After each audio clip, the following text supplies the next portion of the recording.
नमस्कार, मैं पूजा Sajnani PCR news में आप सभी दर्शकों का हार्दिक स्वागत करती हूँ। उल्लासनगर पास साई वसन शाह दरबार में शहनशाही चालिया की कार्यक्रम की साई काली साई जी ने दी जानकारी। आइए देखते हैं।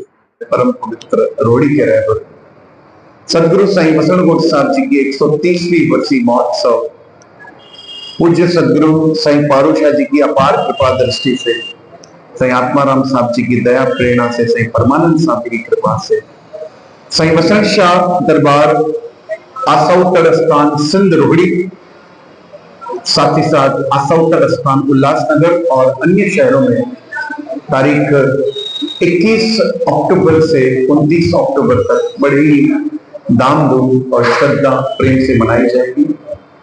इस मेले में कितने ही संत महापुरुष दरवेश आकर के हमें अपने वाणी से कृतार्थ करेंगे। साथ ही साथ गुणी ज्ञानी भगत मंडलियां कलाकार भी आकर के दरबार में हाजिरी लगाएंगे। 9 दिनों का ये मेला होगा। 9 दिनों तक 3 गुरु ग्रंथ साहब के पाठ साहब रखे जाएंगे। 21 से लेके 24, 24 से लेके 26, 26 से लेके 28। और मैं आपको ये बताऊं कि साई वसनगोट दरबार का पल्लव दुआ बहुत प्रसिद्ध है। आज से नहीं, आज जुगाड़ से। और हमारी दरबार को मान लो पल्लव का वरदान है, दुआ का वरदान है। तो लगभग पल्लव की शुरुआत आमतौर जगहों पे 2-2.5 घंटे तक चलता है पल्लव, लेकिन यहाँ कोई सीमा नहीं होती। लगभग सुबह 10 बजे 29 तारीख को पल्लव शुरू होगा और ये कब समाप्त होगा उसी दिन। 12 घंटे चल रहा है या 10 घंटे चल रहा है या 14 घंटे चल रहा है, ये महापुरुषों की मौज है। जब तक वो चलाएं, जैसे जैसे संगत आती जाएगी पल्लव चलता रहेगा, चलता रहेगा, चलता रहेगा। साथ ही साथ इस मेले की और खासियत ये है कि यहाँ मेडिकल कैंप्स भी लगेगी। साथ ही साथ लंगर प्रसाद का वितरण जो चल रहा है महापुरुषों की कृपा से 3 सालों से 24/7 बाबा के दरबार में लंगर की सेवा चल रही है। आप मीडिया वालों ने देखा होगा बाहर। यहाँ कोई जात बात धर्म का कोई भेदभाव नहीं है। सभी लोग आकर के लगभग रोज अभी 5-6 हजार लोग का लंगर बनता है और सभी लोग आकर के किसी को 1 दोना चाहिए, किसी को 4, किसी को 5। और उसमें हम लोग ये सुविधा करने की कोशिश करते हैं कि कम से कम 14 से 15 निवाले 1 दोने से निकले, जैसे इंसान का पेट भर जाए। फिर इंसान को 1 खाना है, 2 खाना है, जितने खाने हैं। लंगर वैसे भी साई वसनगोट दरबार का प्रसाद प्रसिद्ध है। हमारे सदगुरु हुए साई धर्मदास जी, उन्होंने एक भजन बनाया था साई वसनगोट जी के ऊपर अपने जमाने में। सिंधी में है, जिसे तक कोई तरसी साई वसन घोट जी वर्सी। कोई तरस के देख ले बाबा वसन घोट की वर्सी, तो उसे कितना आनंद आ रहा है वो देख ले। भंडारे दी गाल कया तो सा कह रही, लंगर की क्या बात करूं, उसमें क्या वैरायटी आती है। दाल फुल्को चावल भाजी चहरी, उसमें दाल चपाती और एक भाजी है, एक तीखी वाली भाजी थोड़ी। विराण वारन या बेशक बैरी, बड़े प्रेम से बड़े चाह से सभी लोग बांटते हैं। कोई कमाई ऐसी करती, किस की ऐसी कमाई होती है जो लोग भाव से सदगुरु की कृपा से ये कार्य हो रहे हैं। तो इस बार लंगर प्रसाद की कुछ अलग मौज है, परिवर्तन है बहुत ज्यादा। वैसे लंगर प्रसाद की एक सीमा होती थी जो हम बिठा के खिलाते थे, ये तो 24 आवर्स चल रहा है। लेकिन इस बार सदगुरुओं की कृपा से जो लंगर प्रसाद चलेगा, जो हमारे मिस्कीन लोग आते हैं उनके लिए 24 घंटे लंगर सेवा चलेगी बिठाकर खिलाने की। 24 आवर्स कितने भी लोग आ जाएं, बैठ करके प्रेम से खा सकते हैं। ये सुविधा भी चलेगी और मेहमानों के लिए तो होता ही है। साथ ही साथ बाहर पंडाल लगेगा जहां भजन कीर्तन की मौज चलेगी 9 दिनों तक। वैसे मैं आपको ये बताऊं कि ये मेला अब 40 दिनों में परिवर्तित हो चुका है। हमारे सदगुरु साईं गुरमुखदास साहब जी ने ये प्रथा 1992 में शुरू की थी, जिसका नाम दिया हमारे मत में, हमारे पंथ में चालीसे का बहुत बड़ा मातम है। जैसे आपने झूलेलाल भगवान का चालिया देखा होगा, भगवान झूलेलाल का 40 दिन का व्रत चलता है। वैसे ही साईं गुरमुखदास जी ने भगवान झूलेलाल से ही प्रेरणा लेकर के सदगुरु साईं वसनगोट जी का शहनशाही चालिया, उसका आरंभ हुआ 92 में। और अब हजारों की भीड़ में लोग आकर के चालिया रख रहे हैं और रोज का नियम होता है रात को 9 बजे से भजन कीर्तन शुरू हो जाता है, आरतियां होती हैं, धुनी होती है और दुआ होती है, सत्संग होता है। फिर 1 बजे पल्लव करके विराम देते हैं हम लोग। 9 बजे से 1 बजे तक, ये 40 दिन तक ये प्रथा 32 दिन तक चलेगी। और पीछे के 9 दिन जो है 41वें दिन पे मेन पल्लव होगा। तो दास आप सभी को, और भी काफी एक्टिविटीज होंगी इस मेले में 9 दिनों तक।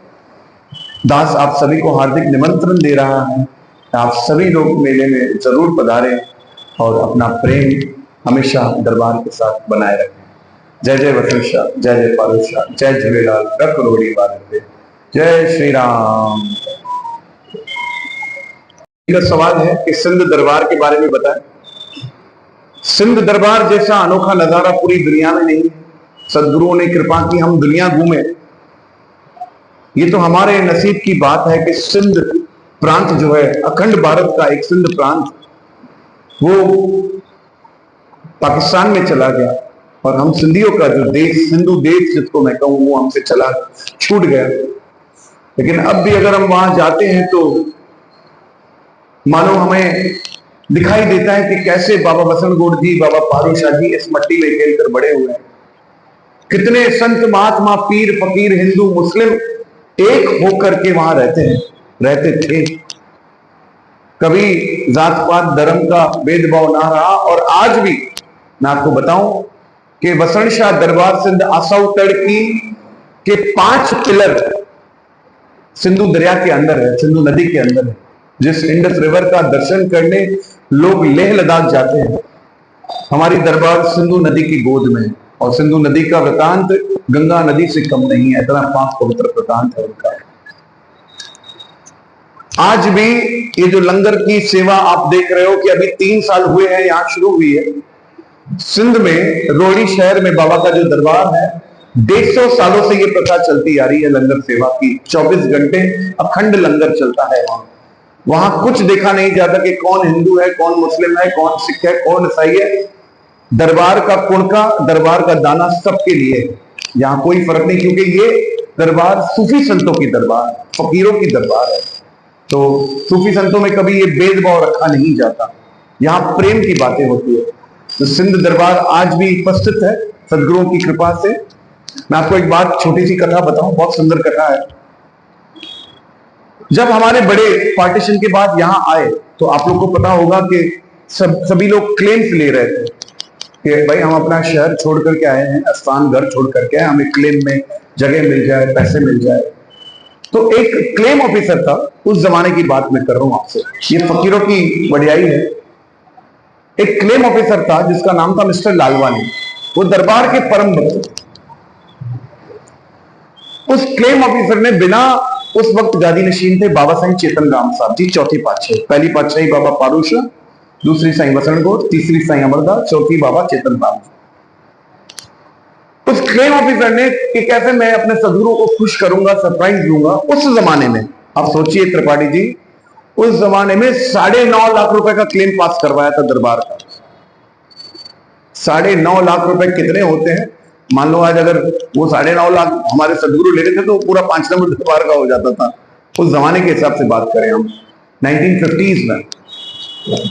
वो आए लालवानी जी मिठाई लेकर के और चेक लेकर के आए। चेक लेकर के आए सीधा कि बाबा ये आपके नाम से मैंने अपनी मर्जी से पास करवाया था, कि ये देखिए बाबा जी मैं एक सरप्राइज लेकर आया हूं आपके लिए। बाबा ने देखा, बाबा ने बोला 9.5 लाख रुपए किस चीज के हैं ये? बोला आप वो वहां सिंध में अपना दरबार छोड़ करके आए हैं ना, उसके एवज में हमने क्लेम डाला था, वो क्लेम पास हो गया और ये आपका चेक 9.5 लाख रुपए का। बाबा ने कहा ये क्लेम वापस ले जाइए और वापस गवर्नमेंट में जमा कर दीजिए, हमें कोई क्लेम नहीं चाहिए। क्लेम किस चीज का लिया जाता है? क्लेम लिया जाता है उस चीज का जो चीज बंद हो गई हो या किसी का कब्जा हो गया हो जिस चीज पर। हमारी दरबार आज भी वहां है, आसाउतर। आज हमारे दरबार का नाम है आसाउतर, मुरादे पूरी करने वाला दर। ये दरबार का आज जुगाते आसाउतर आज भी अपनी कृपा बसा रहा है। हम नहीं है लेकिन खुद साक्षात साईं वसंतगोड़ जी वहां बैठे हैं, उनकी समाधि वहां है, उनका स्थान पूरा वही है। तो हम क्लेम उस चीज का नहीं लेंगे क्योंकि वो स्थान चालू है, वो स्थान बंद नहीं हुआ। सदगुरुओं ने वो क्लेम, ये हमारे दरबार के सदगुरु की सच्चाई है कि वो क्लेम उन्होंने उन्हें वापस दे दिया। और आज भी सिंध दरबार के कुछ कमेटी मेंबर्स हैं जो दरबार की सेवा संभाल रहे हैं। बहुत सुंदर कार्य चल रहा है, बहुत बड़ा स्थान है। आज भी मैं समझता हूँ लगभग 25,000 स्क्वायर फीट में वो दरबार बना हुआ है।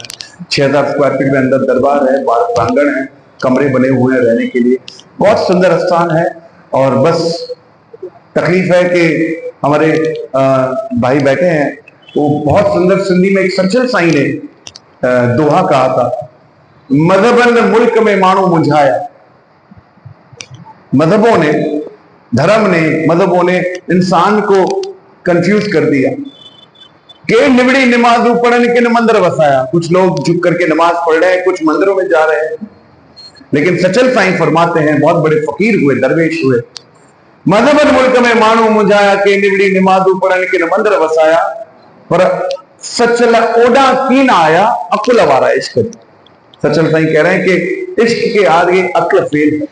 बस इश्क की ही लीला है, प्रेम की ही लीला है, जिसकी वजह से ये स्थान आज भी कृपा बरसा रहे हैं। तो एक तो नंदू जी का ये सवाल, और अभी जीतू जी का सवाल था कि कौन कौन भगत कलाकार गुणी ज्ञानी आ रहे हैं। मैं आपको बताऊं, बहुत सुंदर सुंदर कलाकार आ रहे हैं। निकुंज कामरा जी, बहुत बड़ी कृष्ण भक्त, जो आकर के यहाँ भजन कीर्तन करेगी। श्री इंद्रेश महाराज जी एक दिन के लिए वो भी सेवा देने आ रहे हैं। साथ ही साथ हमारे एक छोटे बालक हैं 7 साल के, जिन्हें भागवत कंठित है, उनका नाम ही भक्त भागवत है। 2 दिन की सेवा वो भी देने आ रहे हैं। हमारे सिंधी समाज के बहुत भगत गुणी ज्ञानी कलाकार संत, लखनऊ से हमारे साईं चांडूराम जी के आश्रम से भी संत आ रहे हैं, और डबरा वाले साईं बीरबल दास जी के स्थान से भी आ रहे हैं। काफी संत महापुरुष आकर के, जिनका दरबार से प्रेम है, वो आकर के आशीर्वाद लेकर के भी जाएंगे, देख करके भी जाएंगे। हमारे साईं कंवर राम जी के पर पौत्र राजेश लाल जी भी आ रहे हैं जी। इन सभी संतों का आगमन होगा, और ये तो भक्तों का घर है बसंतकोट दरबार। गुणी ज्ञानी भगत मंडलियां तो रहेगी रहेगी, और मान लो कि 24 घंटे ही कीर्तन चलता रहता है, कुछ ही वक्त विराम होता है।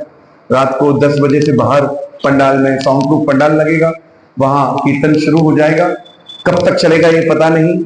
और दिन वो जो हमारी दुआ साहब का नियम है 13-13, ये हमारे महापुरुषों ने शुरू किया। बाबा साईं परमानंद जी ने, दास के पिताजी ने 2/7/2017 को 13:13 पे हमारे दरबार में दुआ होती है, पुकार होती है सदगुरुओं की। वो 13 मिनट की चलती है। उसके बाद फिर दुआ, अरदास, पल्लव सब होता है। ये नियम चलेगा। उसके बाद भजन कीर्तन चलेगा, और बस इसी प्रकार से कार्यक्रम दरबार में चलेगा। जी जी। अब 2 धर्मशालाएं बनी हैं। एक तो भंडारा स्वरूप नया भंडारा बना है, आप विजिट कर सकते हैं। उसके ऊपर 9 रूम और 2 डॉर्मेट्री बन रही है, और एक आप सबके बैठने के लिए, जैसे आज यहाँ बैठे हैं तो नेक्स्ट टाइम आपकी बैठक वहीं होगी। बहुत सुंदर एक स्थान बन रहा है, गेस्ट रूम बन रहा है, जहां बैठकर की मीटिंग, संतों का खाना, वीआईपी का लंगर, सेवादारियों का लंगर वहां होगा।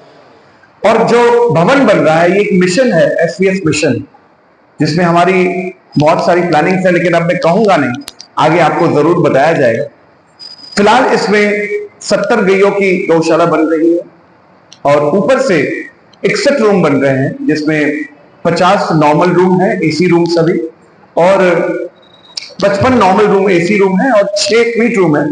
जैसे संत महापुरुष दरवेशों का आना जाना यहाँ रहता ही है, उनके लिए 6 रूम स्वीट रूम हम बना रहे हैं, और एक बैंक्वेट हॉल बना रहे हैं, जिसमें जनेऊ संस्कार जिनको करना है, जिनको एंगेजमेंट का कार्यक्रम करना है, माता की चौकी करवानी है, छोटे छोटे कार्यक्रमों के लिए 300-400 लोगों का वो बैंक्वेट हॉल भी बन रहा है। यार बैठा है, अब मैं देखूं, ये तो हो जाएगा। ये एक जो काम 9 रूम्स का चल रहा है, वो कोशिश है कि दिसंबर तक हो जाए, मालिकों की कृपा से, क्योंकि करण करावन आपे आप, मानुष के कुछ नहीं हाथ, हमारे हाथ में तो कुछ नहीं है, लीला उनकी है। भवन साहब का कार्य, कोशिश है, हमारे इंटीरियर जो है दीपक इंटीरियर जी, बहुत नाम वाले इंटीरियर है, उनके हाथ में वो सेवा दी गई है। तो उनके कहने के मुताबिक उन्होंने अप्रैल कहा है, हम लोग कोशिश करेंगे कि मई तक, जैसे बाबा परमानंद जी की बरसी, बाबा अमरदास जी की बरसी होगी, तब तक कोशिश करके वो ओपनिंग हो जाए। जी, जय जय वसंत शाह, जय जय पारुल शाह। आप सभी का बहुत